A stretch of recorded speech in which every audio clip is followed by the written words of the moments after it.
Hai,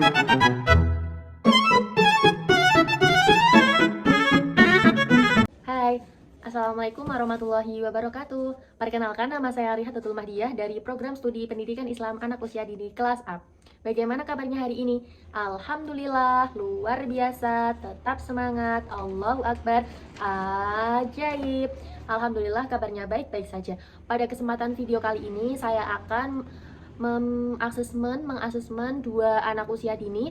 Yang pertama namanya Fahreza Arfan Halif dan yang kedua namanya Syahir Rafasya Alfaresi, dengan aspek perkembangan kognitif. Yang akan dinilai itu pada perkembangan aspek kognitifnya dengan pembelajaran yang pertama ada menggunakan flashcard atau kartu, dan yang kedua ada menggunakan buku pintar. Untuk perbandingannya kita simak videonya pada video selanjutnya. Perkenalkan, nama saya Syahir Rafasya Alfaresi. Perkenalkan, nama saya Muhammad Farisya Arfanali.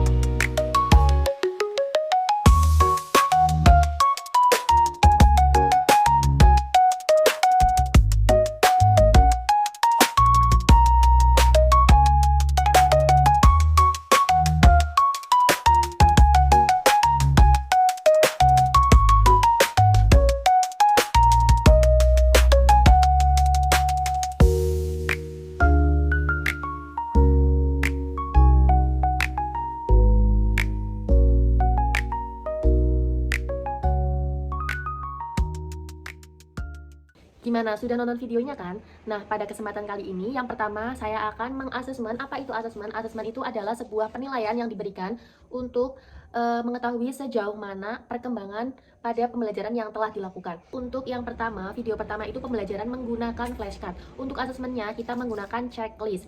Untuk ketentuannya, indikator yang kita gunakan yang pertama ada menyebutkan nama objek atau gambar, yang kedua mengelompokkan berdasarkan kategori, yang ketiga mengingat urutan kartu 1 sampai dengan 3 kartu, yang keempat mampu berhitung menggunakan gambar, yang kelima mampu menyusun kata atau namanya sendiri. Jadi ada 5 indikator yang perlu kita checklist. Nah, untuk checklist ini sendiri itu ada beberapa ketentuan ataupun penilaiannya. Yang pertama itu ada BB belum berkembang, yang kedua MB atau mulai berkembang, yang ketiga ada BSH berkembang sesuai harapan, dan yang terakhir ini ada BSB berkembang sangat baik. Nah, untuk indikator yang pertama menyebutkan nama objek atau gambar, Ananda Reza ini sudah baik sekali dalam menyebutkan objek atau gambar yang kita lihatkan. Jadi Fahreza Arfan Halif mendapatkan nilai BSB berkembang sangat baik. Yang kedua ada mengelompokkan berdasarkan kategori. Ada contohnya seperti mengelompokkan gambar flashcard sesuai dengan kategorinya, misalkan buah, hewan, ataupun angka dan lain-lain. Fahreza Arfan Halif mendapatkan nilai BSB juga. Yang ketiga, mengingat urutan kartu 1 sampai dengan 3. Jadi kita tadi di video tadi kita jajarkan 1 sampai 3 kartu, lalu Fahreza Arfan Halif ini dites nih apakah dia masih ingat atau tidak, dan dia mendapatkan nilai BSH karena sedikit-sedikit lupa. Untuk yang keempat, mampu berhitung menggunakan gambar. Jadi di flashcard tadi di video sebelumnya itu ada flashcard yang berisi seperti penjumlahan cara bermainnya. Misalkan flashcard yang pertama itu ada 4 buah bola, dan flashcard yang kedua itu ada 3 buah bola. Nah, 2 flashcard ini digabungkan. Nah, si anak itu dibantu untuk menghitung berapakah jumlahnya jika digabungkan. Nah, Fahreza Arfan Halif ini mendapatkan nilai BSB karena berhitungnya sangat hebat. Dan indikator yang terakhir adalah mampu menyusun kata. Nah, untuk menyusun kata ini saya menggunakan menyusun nama sendiri. Jadi Reza ini sudah bisa menyusun kata Reza, R-E-Z-A, dengan baik dan mampu menghafalkan kosakata dan juga abjadnya dengan baik. Jadi dia mendapatkan nilai BSB. Yeay, congrats Reza. Nah, untuk video yang kedua itu ada pembelajaran menggunakan buku aktivitas pintar. Buku aktivitas pintar ini berisi beberapa kegiatan, ada 100 lebih kegiatan yang bisa dieksplor anak, jadi si anak ini tidak bosan. Nah, untuk video kali ini itu diperankan oleh Syahir Rafasya Alfaresi dengan kriteria umur 5 tahun. Untuk asesmen atau penilaiannya menggunakan catatan anekdot. Ini saya sudah membuat catatan, nanti saya bacakan hasilnya. Untuk hasilnya, Mas Syahir memilih kegiatan belajar kali ini menggunakan buku aktivitas pintar. Mas Syahir mengutarakan alasan mengapa memilih menggunakan buku aktivitas pintar ini. Jadi sebelum pembelajaran itu saya sudah menawarkan kita akan belajar apa pada kegiatan hari ini, dan Mas Syahir ini memilih menggunakan buku aktivitas pintar tersebut. Dan Mas Syahir itu berani mengungkapkan alasan kenapa Mas Syahir ini memilih buku tersebut.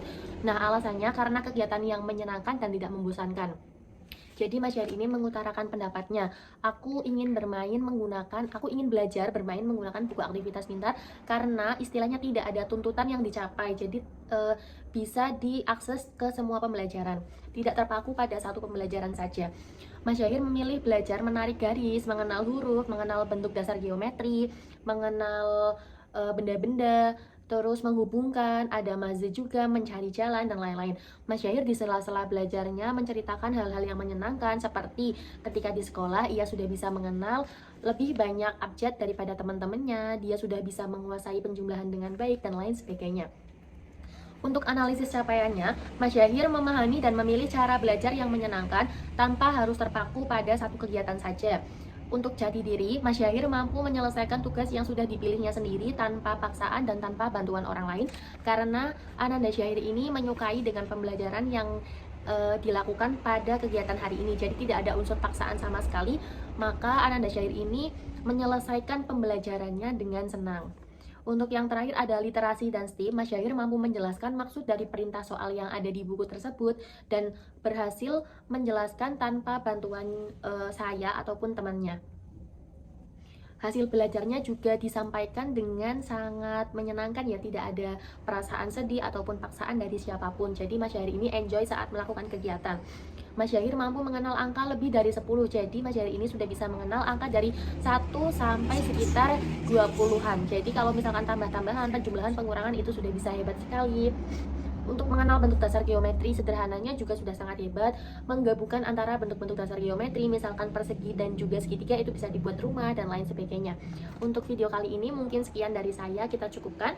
Bye bye, see you next time. Wassalamualaikum warahmatullahi wabarakatuh.